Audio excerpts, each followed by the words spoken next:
pior desgraça para o ministério é usar a Bíblia profissionalmente. Em nome de Jesus eu conclamo a todos vocês.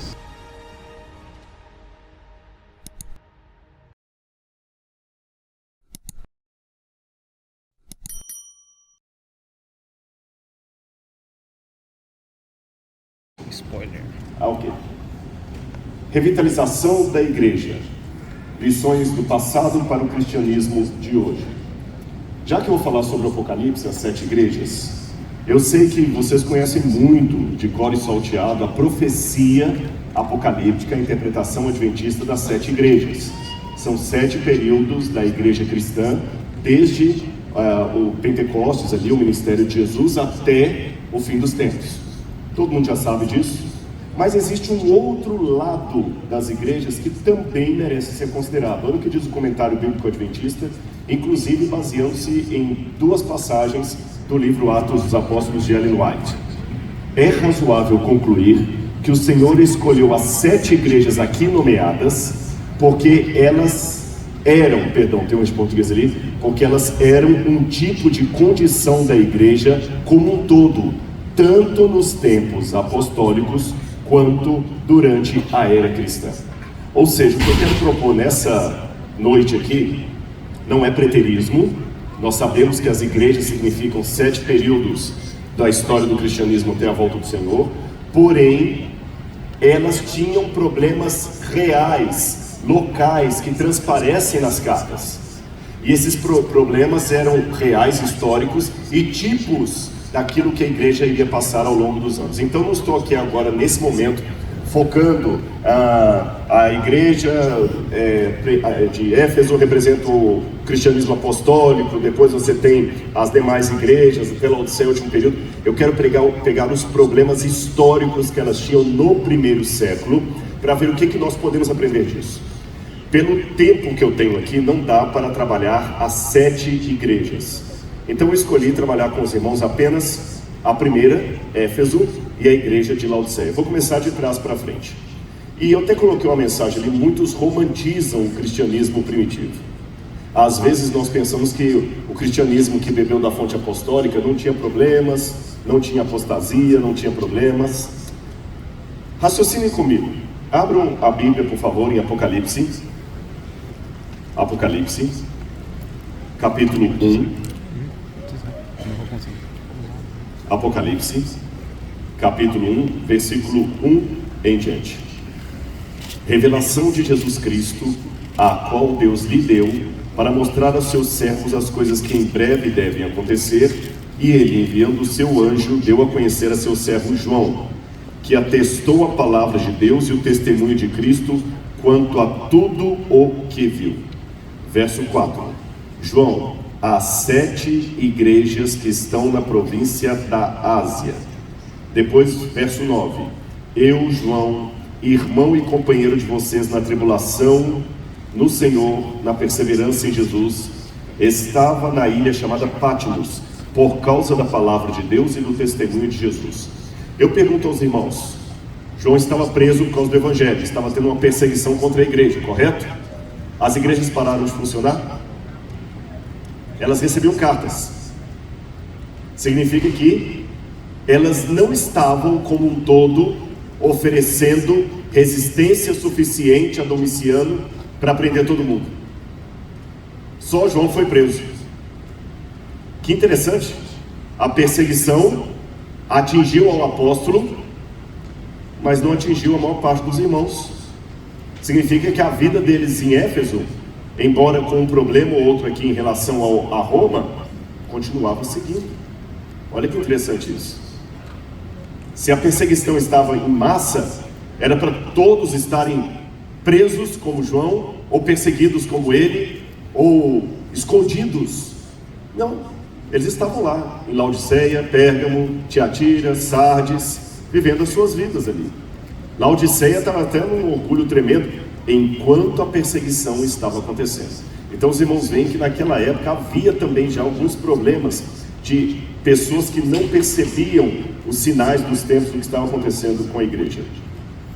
Eu quero mostrar para os irmãos um achado arqueológico muito interessante de Laodiceia. Deixa-me fazer uma pergunta, que eu sei que muitos tiveram oportunidade de fazer o roteiro das 7 igrejas da Turquia. Quantos aqui já foram para a Turquia e fizeram as 7 igrejas do Apocalipse? Só para eu notar. Quantos aqui? Pode levantar a mão só para eu saber. Ninguém? Professor Emílio, ó, tá na hora de a gente montar um grupo de pastores aí, viu? Pastor Evandro, igual a gente fez lá, né? Glória, vamos até pentecostal aí agora. Quando vocês visitarem as 7 igrejas do Apocalipse, e o pastor Emílio sabe disso, você não vê nenhuma das igrejas cristãs primitivas. Você vê o local, mas... Porém, ano passado, foi descoberta em Laodiceia a igreja cristã do primeiro século. Normalmente as igrejas que nós vemos nas 7 igrejas da Ásia Menor são igrejas medievais, período justiniano, período bizantino, e algumas você não vê em igreja nenhuma. Porém, em Laodiceia, agora em 2022, foi encontrada a igreja cristã do período do primeiro século. E o achado arqueológico dessa igreja cristã do primeiro século me lança luz para ver alguns problemas que eles tinham com relação à espiritualidade, que necessitavam de revitalização. Aqui é um trecho de Laodiceia.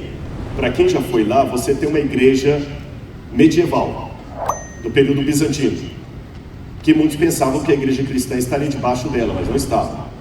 Quando você entra nesse corredor, os arqueólogos escavaram aqui e descobriram bem nessa porta, aqui olha, nesse piso que está aqui, eles descobriram esse símbolo. Esse é um símbolo muito interessante porque é uma demarcação cristã primitiva relacionada ao nome de Cristo. Só vou abrir um parênteses aqui, mas não é o tema da minha mensagem. Esse símbolo, ele se parece, em termos ideográficos, com o símbolo do deus Mitra, o deus do sol. Por isso que no 4º século vai ter uma fusão entre Jesus e o deus Sol, porque os símbolos são parecidos. Roma vai aproveitar disso, mas isso é assunto para uma outra temática.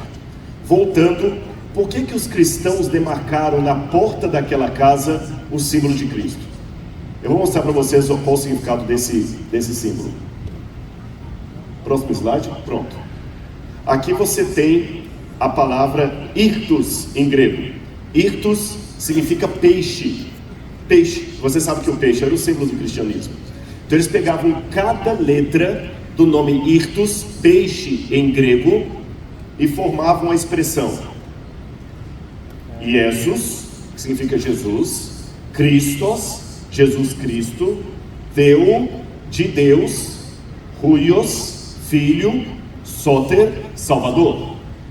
Era uma forma de escrever a palavra Jesus Cristo, Filho de Deus e Salvador. Se você pegar a primeira letra, você vai formar a palavra peixe em grego. Talvez daí veio a ideia dos cristãos usarem o peixe como símbolo do cristianismo.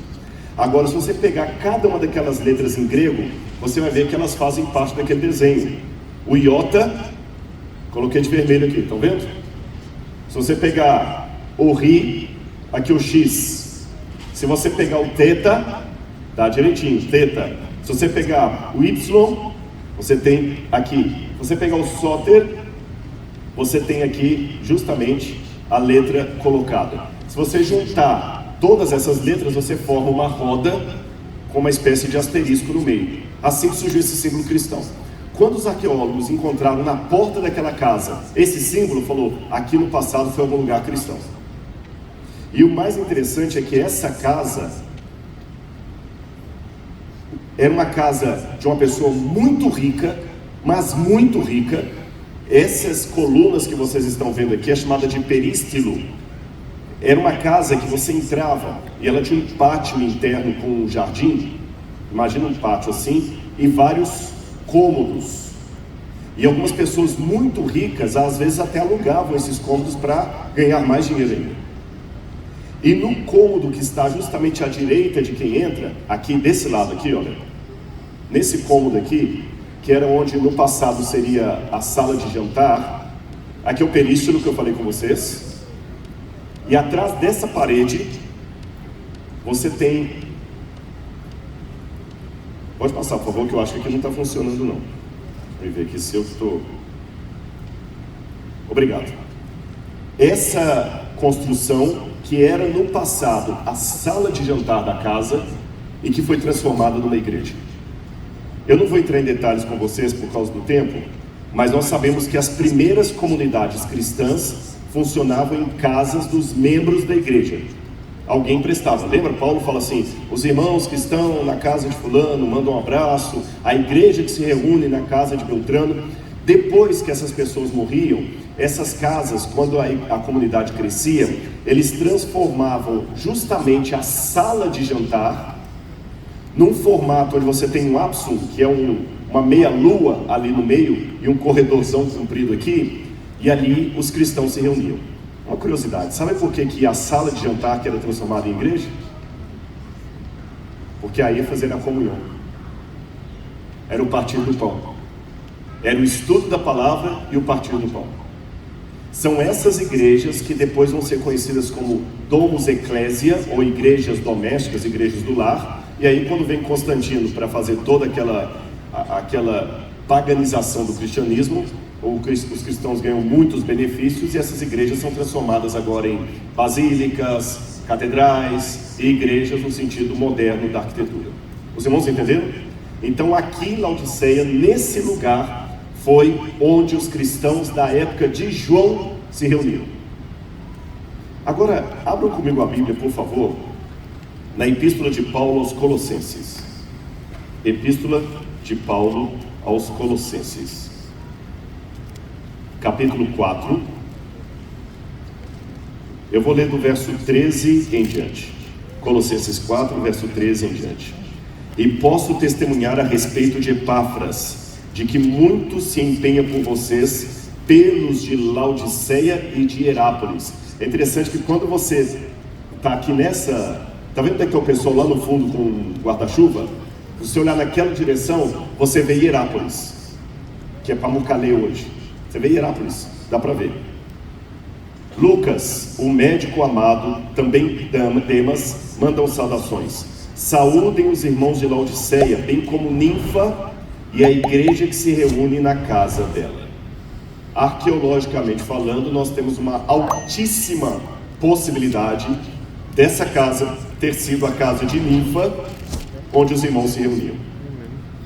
Agora olha que interessante, essa casa está localizada, se eu posso usar a nomenclatura do Rio de Janeiro, na zona sul de Laodiceia. E Laodiceia já era uma cidade arrogante, tão arrogante, que quando teve um terremoto ali, Nero mandou ajuda para todas as cidades. Sabe quando tem uma enchente, que o governo manda ajuda, né? Os laodicenses falaram: não queremos receber a ajuda do imperador, isso é ofensivo para nós. Nós temos dinheiro para reconstruir a cidade por conta própria, sem precisar de esmola do governo. Tinha um sujeito em Laodiceia que era tão rico, chamado Pólemos, que ele era tão rico que ele cunhou a própria moeda. E apenas um cidadão de Laodiceia reconstruiu sozinho o teatro da cidade, com capacidade para 30 mil pessoas. E essa casa aqui era de alguém muito rico. Por que eu sei? Pelo local onde ela estava, pelo formato arquitetônico dela, ela ficava pertinho assim do teatro romano, perto da colunata. Então eu deduzo que Ninfa era uma mulher muito rica. Não era pouco rica, não. Não era bem de vida, não. Ela tinha muita condição financeira na época. Isso me faz pensar, por que João escreveu de maneira tão pesada para os irmãos de Laodiceia? Vocês pensam que são ricos, mas vocês são pobres. Aconselho que comprem de mim roupa, ouro, porque vocês são pobres, miseráveis, cegos e nus. Eu imagino, irmãos, que enquanto todas as igrejas estavam passando aperto financeiro, Laodiceia era aquela que tinha uma boa condição financeira. E aqui vem o primeiro perigo da perda da vitalidade: excesso de dinheiro. Você sabe que a diferença entre remédio e veneno é uma questão de dosagem. É importante que a igreja tenha recursos, que a igreja tenha ofertas, mas quando isso vem num volume muito grande e não há sabedoria para administrar, aquilo começa a dominar a igreja acomoda. Sabe, nos Estados Unidos, quais são as igrejas que mais crescem? Sabem quais são? As que gastam parte do dinheiro para sustentar missionários em outros lugares. E as que menos crescem são as que têm mais dinheiro guardado em caixa. A estatística diz. Laodiceia, talvez não, a gente está tranquilo, precisamos de oferta, aquele negócio que falava lá na época de Atos dos Apóstolos, as viúvas, os órfãos, aqui não temos esse problema. Essa era a situação de Laodiceia. Passaram 2 slides, acho que foi isso. Essa aqui é a região da Ásia Menor, que era o distrito pastoral de João. Ou, se você achar muito grande esse distrito, vamos colocar que pelo menos era a associação dele. Tá bom? A união, se você ainda achar grande para uma associação. A ilha de Patmos é essa aqui, ó. Essas eram as regiões da época: Bitínia, Mísia, Lídia, Frígia, Psídia, Panfilha, Cária, Galácia, Trácia. Isso aqui hoje é a Grécia, isso aqui hoje é a Turquia. É a Turquia. Paulo andou por tudo isso aqui e João também. Então João estava nesse lugar aqui, na ilha de Patmos. Mas por que ele foi para a ilha de Patmos? Aqui eu tenho que contar. Pode passar o próximo, por favor?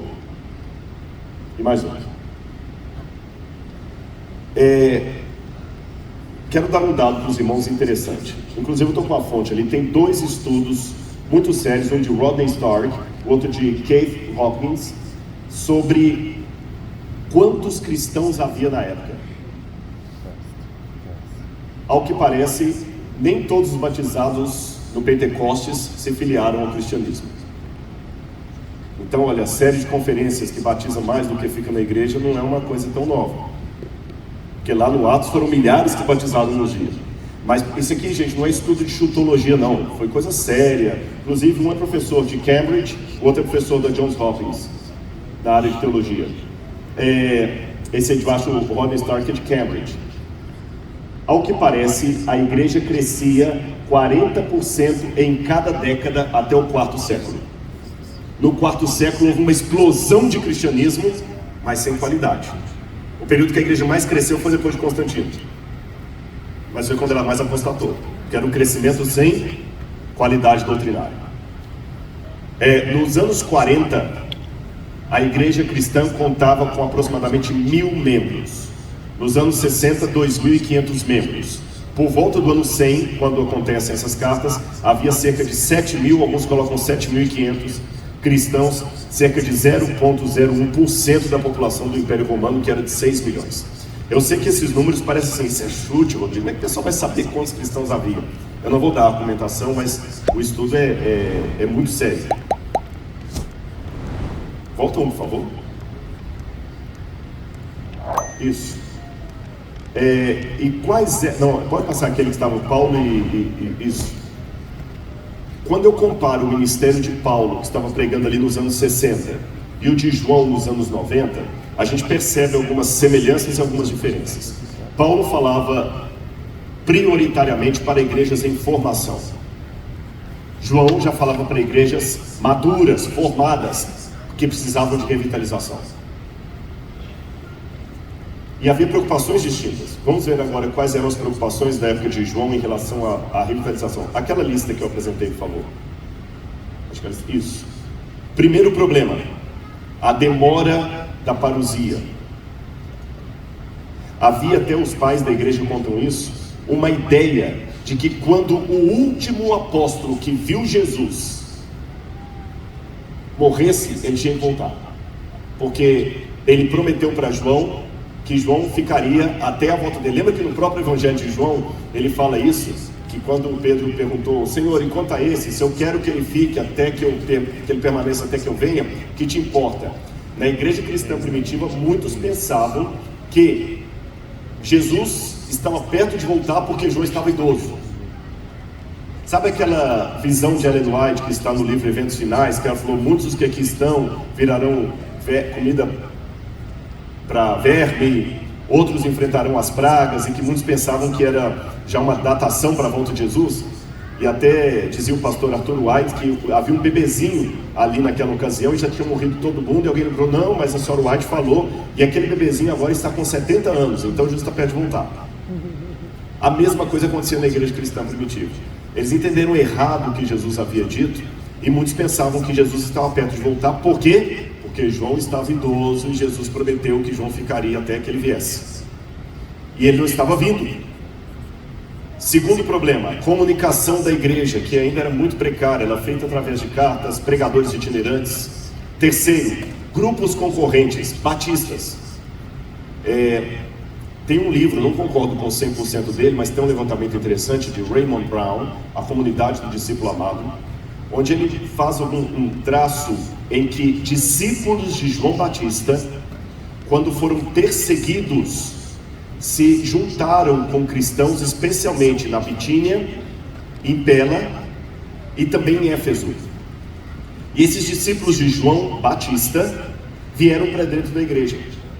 Só que eles estavam dentro da igreja, olha para vocês verem, já estavam na igreja, estamos no final do primeiro século, e eles ainda não entendiam direito a doutrina. Lembra que o único caso de rebatismo que há no livro de Atos dos Apóstolos é porque havia alguns discípulos de João que não conheciam a doutrina do Espírito Santo.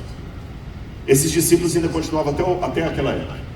E eles pensavam que João Batista e Jesus estavam em pé de igualdade. Por isso que o evangelista João, o discípulo amado, escreve o evangelho de cara, mostrando que Jesus é superior a João Batista, que João Batista não é o Messias.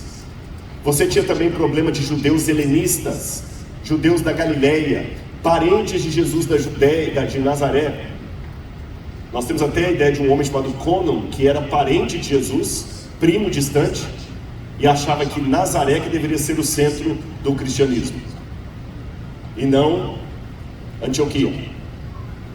Você tinha também grupos dissidentes, especialmente os gnósticos, que ensinavam, possuíam um ensinamento. É engraçado, sabe provavelmente de onde os gnósticos surgiram?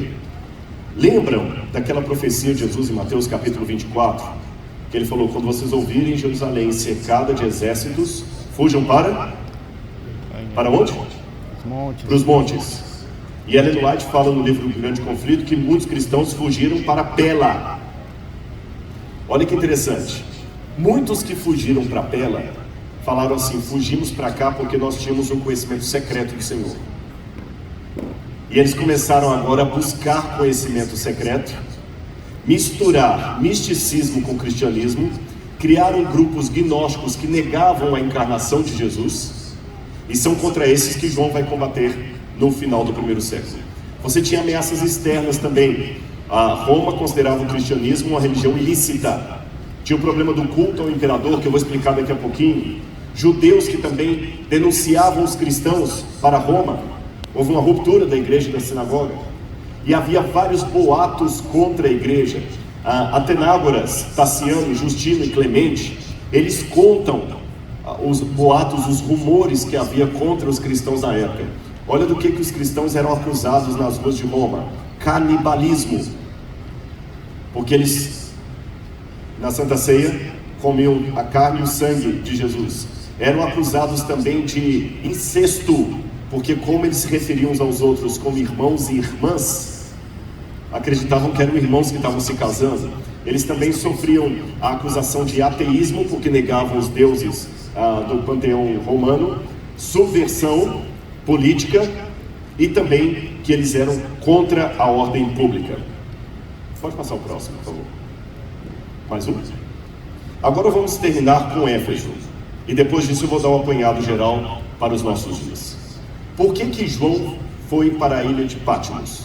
João, ao que tudo indica, depois do ano 50, mais ou menos ali, quando Cláudio começou a perseguir os cristãos em Jerusalém, João, o discípulo amado, foi para a cidade de Éfeso e levou Maria, a mãe de Jesus, consigo.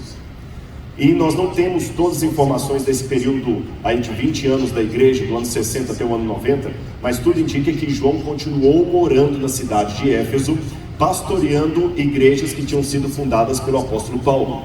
Só que houve uma situação ali com o imperador Domiciano. Eu vou explicar aos irmãos como é que funcionava. Os imperadores só eram adorados como deuses depois que morriam. Em vida, nenhum imperador era adorado como Deus. Depois que ele morria, ele era adorado. Enquanto ele estava vivo, as pessoas eram obrigadas a acender um incenso, pedindo proteção para o imperador, mas não em adoração a ele. Só que Domiciano inovou a coisa. Ele falou o seguinte: olha, Eu quero ser adorado como Deus, não depois que eu morrer, em vida. Agora você sabe, é assim hoje, também era no passado. Quando um político quer uma coisa, ele tem que fazer costura com os políticos, com os partidos, não é assim? Domiciano queria emplacar a adoração dele viva, e havia oposição em Roma para isso. Sabem qual foi a província da Ásia Menor que deu mais força política para o imperador implementar a adoração dele em vida? Éfeso. E vocês sabem, quando se faz costura política, é um toma lá da cá. Você vota no congresso que eu estou querendo e eu te dou 4 cargos aí para o seu partido. É assim que funciona. Domiciano falou, olha, se vocês me apoiarem e eu conseguir isso, eu farei de Éfeso a cidade emblemática, a grande cidade Neokoroi, que fala em grego, que seria a administradora de todo o culto imperial da Ásia Menor. E a padroeira de Éfeso, que é a deusa Diana, ela será cultuada obrigatoriamente em toda a Ásia. E quando Éfeso fez isso, quem foi o grande opositor? Com a sua pregação? João. Detalhe, João não queimou pneu em praça pública. Nem pegou megafone e começou a gritar palavras de ordem. Mas ele, no púlpito, pregava aquilo. E como na época de Paulo, os ourives ficaram incomodados, com João também aconteceu. E sabe qual foi a sentença dele? Ser desterrado para Patmos.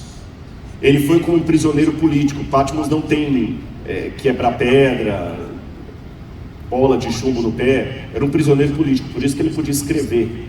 Só que, por que ele foi mandado para Patmos? Sabe por quê?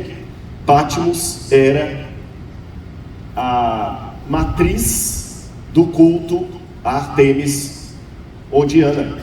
Havia um grande santuário dela lá, porque a ilha de Patmos, segundo a lenda, subiu em homenagem a Diana. Por isso que ele foi mandado para lá. Seria como um opositor ao islamismo ser obrigado agora a morar em Meca. Ou alguém que fala contra o catolicismo ser obrigado a morar agora em Aparecida do Norte. Foi isso que fizeram com João. Vai ficar lá caladinho. E ele mandava as cartas de Éfeso. Continuando, aqui está a Artemis, ou Diana, e aqui está o imperador Domiciano, que queria ser adorado em vida. Continuando aqui. Agora, nessa última parte, qual foi o grande problema da revitalização? Jesus fala na carta a Éfeso: mas tenho contra você que o amor seu, o primeiro, você perdeu. É assim que está literalmente em grego. Não existe a palavra tenho contra você isto. Não, no grego está tenho, mas tenho contra você que o amor, o primeiro, você perdeu. E o que era esse primeiro amor que eles perderam? Em Atos 19, 18 e 19, descreve o primeiro ato de conversão deles, de arrependimento, onde eles queimaram seus fetiches ocultos e tentaram amputar todas as ligações ao passado que pudessem impedir sua nova vida em Cristo Jesus. E eu quero acentuar essa palavra aqui, olha, arrependimento. Essa palavra tem que voltar para o púlpito. Ela sumiu do púlpito. Arrependimento. Os efésios tinham se arrependido. Na segunda viagem missionária, Paulo vai ali, ele visita Éfeso, depois de deixar Corinto, e implanta a igreja lá. Na terceira viagem missionária, Paulo passa 2 ou 3 anos pregando em Éfeso, e ele fica feliz com os resultados ali. Ele denuncia as falsas doutrinas e as práticas pagãs, e vários meses depois, ele se reúne com os anciãos na ilha de Mileto, e fez o seu discurso de despedida. E o amor em Éfeso era profundo. Vocês viram isso na lição da escola sabatina? É interessante que o amor é a coisa que mais marca a carta de Paulo aos Efésios. Cerca de 1 década depois, ele escreve a sua epístola. Era uma igreja multiétnica, com muitas nacionalidades, que uniram-se para formar um novo homem, um só corpo. Essas passagens são da epístola a Éfeso. Em 1 Timóteo 1, 3 a 4, escrita em meados dos anos 60, nós temos o porquê do desvio doutrinário. Vamos ler essa passagem aqui. 1 Timóteo,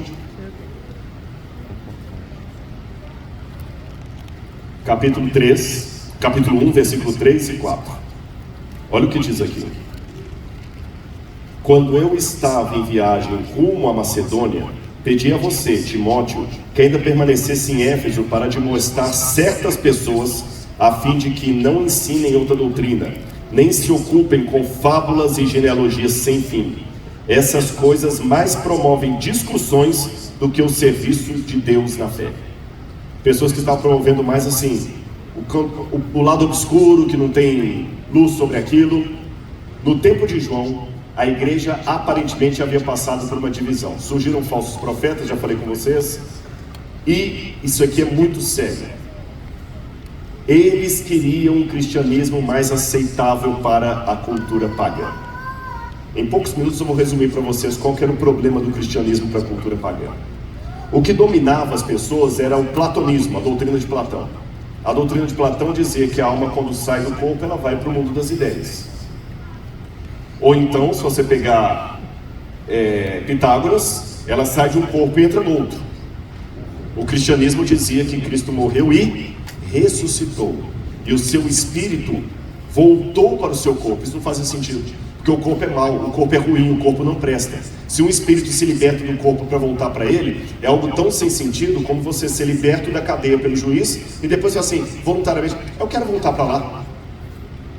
É assim que eles entendiam a ressurreição, porque a morte libertava a sua alma da prisão da carne. Para que Jesus ia voltar para encarnar novamente? Não fazia sentido. Um Jesus que na hora da cruz tinha medo, morreu, pediu água para o inimigo, gritou, perguntando, Deus, onde é que o Senhor está? Não fazia sentido.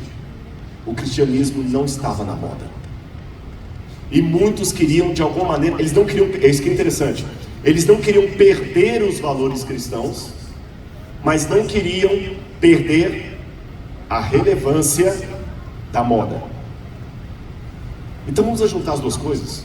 Eu não quero deixar de ser cristão, mas eu quero então, pelo menos, fazer Jesus ficar um pouco mais aceitável para o mundo greco-romano. Foi isso que aconteceu ali. Você sabe que o Dr. Alberto Fim, ele citou isso uma vez numa palestra dele, essa frase dele: estudos sociológicos da religião têm demonstrado que os movimentos religiosos surgem normalmente com o propósito de reformar a cultura na qual existem, mas depois que faleceram os pioneiros e aqueles que os conheceram, estes mesmos movimentos tendem a perder a sua identidade e a ser reabsorvidos pela própria cultura que originalmente intencionavam reformar. Ele não dá a fonte, mas eu entendo que ele está fazendo referência à teoria da secularização de Emile Durkheim e também de Weber. Essa teoria dos sociólogos diz que todo movimento religioso, com o tempo, ele vai ser absorvido pelo secularismo. E eles não veem como coisa ruim. É o secularismo que vai evoluir a igreja. É longo aqui. Isso aqui daria uma palestra inteira. Há outros que pensam que a secularização não acontece. Por exemplo, com o muçulmano, aparentemente eles não estão se secularizando. Vocês estão vendo agora lá o que está acontecendo na Europa. Os filhos de muçulmanos estão na Europa, mas estão tão radicais como os seus pais. Então existe uma série de estudos nesse sentido. Mas de qualquer maneira, existe um debate também sobre quanto tempo precisa entre a primeira geração e a última para perder os valores. Em Éfeso, a perda do primeiro amor foi isso. Os pioneiros já tinham ido, a igreja se acomodou e perdeu o primeiro amor.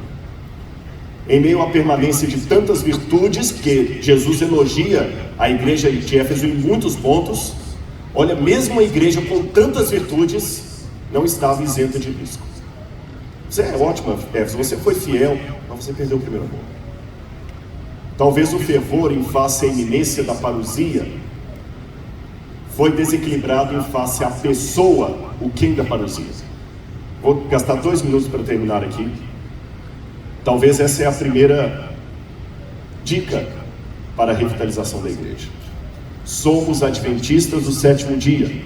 Esperamos a volta de Jesus. Amém? Amém.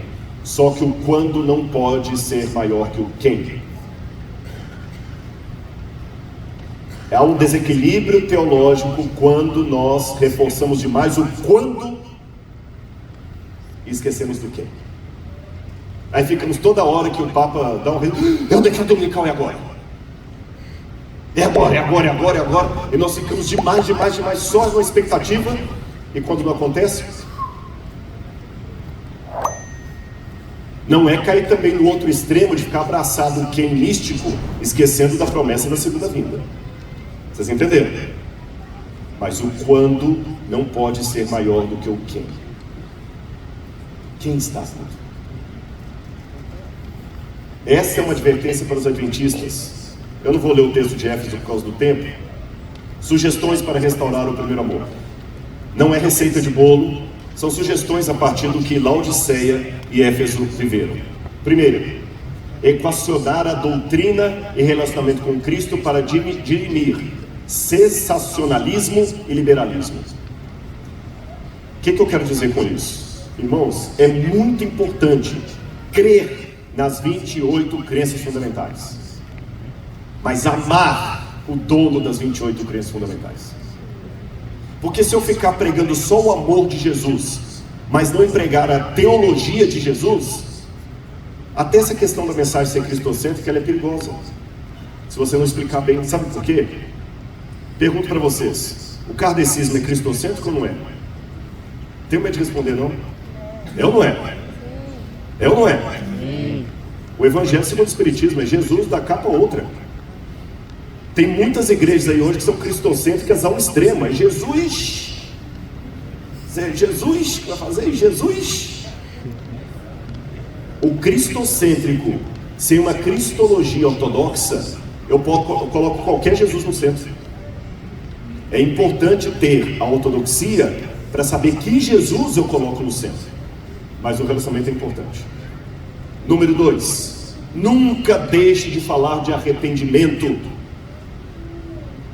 Irmãos, não é saudosismo barato, mas nós temos que conclamar os irmãos a arrependei-vos na hora do batismo para a remissão dos seus pecados. Jesus está deixando de ser salvador para ser psicólogo, terapeuta, coach.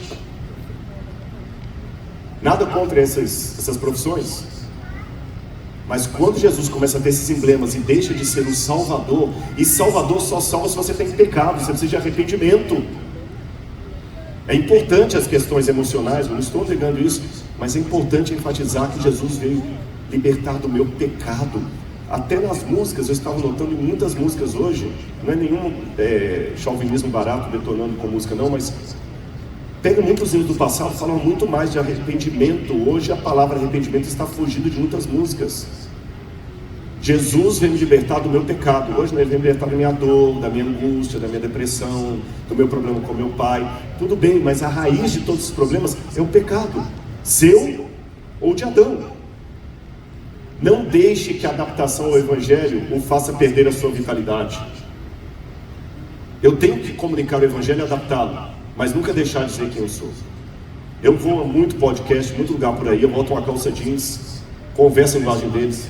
Fiz um podcast com um camarada falando maconha 2 horas. Mas eu peço a Deus que eles saibam que saiu dali um adventista do 7º dia. Amém. Entenderam? Isso é importante. Promova reuniões de oração, busca do Espírito Santo, arrependimento e reavivamento. E para terminar, eu quero pedir licença ao pastor Bulhão para contar uma história que o senhor contou, pastor. Espero que essa história não esteja no seu roteiro hoje. Aliás, hoje eu posso me dar o luxo de falar o seguinte: eu vou fazer o apelo enquanto o pastor Bulhão vem à frente e chama vocês. Enquanto o Sonete canta, enquanto o pastor Bulhão prega, venham à frente, viu? Eu me lembro, pastor, e se eu errar nos detalhes também me perdoe. Num concílio pastoral, o pastor Maurício deve lembrar disso, que você estava lá no Triângulo Mineiro. Você dá mais detalhes, não? Algum tempo atrás, uns 2 anos atrás, mais ou menos, 3 anos. Pastor Maurício estava lá, eu estava lá no concílio, e o senhor chegou contando uma história para nós. E essa história que o senhor contou, eu vou ilustrar aqui, ó. Tinha um filme antigo chamado A Fantástica Fábrica de Chocolate, que era com aquele menino. Olha como é que ele está hoje. Darwin estava errado, não tem evolução das espécies não, né? E isso aqui é para me lembrar da história do pastor Bulhão. Ele falou que uma vez, não sei em qual campo, um presidente teve uma ideia fantástica. Num concílio de pastores, como vocês estão aqui, ele chamou um irmão leigo para pregar para os pastores. E era um ancião de igreja. E o ancião chegou e falou assim: pastores, o que eu posso pregar para vocês? Eu não sei grego, não sei hebraico, não estudei teologia, mas com muita humildade eu vou dizer para vocês qual que é o pior perigo do ministério. Eu, quando criança, tinha um grande sonho na vida: entrar e trabalhar na fábrica de chocolate que havia na minha cidade. Aquele chocolate, de sentir aquele cheiro, era uma coisa maravilhosa. Como era gostoso o chocolate, eu queria aquele chocolate, eu sonhava com aquele chocolate. O céu para mim era aquela fábrica de chocolate. E quando eu tinha 12 ou 13 anos, eu fui como um trabalhador mirim e ofereci para trabalhar lá. O gerente me chamou, meu pai pediu para ele uma vaga para mim. O gerente falou: tudo bem, mas tem que passar no teste. Qual é o teste? Você tem que gostar de chocolate. Eu falei: vou ser contratado agora. O gerente trouxe para ele uma cesta com todos os chocolates que eles faziam em várias quantidades. Você vai ter que comer essa cesta toda. Aí você prova que você gosta de chocolate, porque eu não vou contratar quem não gosta de chocolate. É pra já, o senhor pode ficar tranquilo, daqui a meia hora o senhor volta. O gerente saiu e ele começou. Comeu um, delícia, eu estou no paraíso. Comeu dois, eu estou na glória, oh, aleluia. No terceiro já não estava tão gostoso assim. No quarto, no quinto ele já estava puxando vômito. Quando o homem entrou na sala, ele não tinha comido nem 5% dos chocolates, estava assim: não aguento, desculpa. Moço, não, você está aprovado. É porque nós temos muito problema de roubo de chocolate, que pessoas comem chocolate durante o expediente. Então a gente já cria isso aqui para criar um trauma, que aí a pessoa não vai mais roubar chocolate na hora do trabalho. E ele falou assim: irmãos, eu trabalhei 35 anos naquela fábrica de chocolate até me aposentar recentemente. Se você perguntar hoje o que eu não suporto, nem o cheiro, o que é? Chocolate. Parafraseando o que daquele irmão falou, que eu ouvi de segunda mão: a pior desgraça para o ministério é usar a Bíblia profissionalmente. Em nome de Jesus eu conclamo a todos vocês: nunca percam aquele olhar que a gente na faculdade de teologia vê quando vocês vêm fazer o curso no primeiro ano. Eu vim fazer teologia. Nunca percam aquele olhar da aula de liturgia, quando você batizou um colega todo feliz: eu te batizo não de 1, 2, 3 e... Nunca perca isso. Não use a Bíblia profissionalmente. Não aposente sentindo náusea daquilo que no começo do seu ministério você tanto amou. Revitalização é revivamento. Revivamento é batismo com o Espírito Santo. Batismo com o Espírito Santo é chuva serôdia, é o Senhor às portas. Que Deus abençoe a todos. Muito obrigado.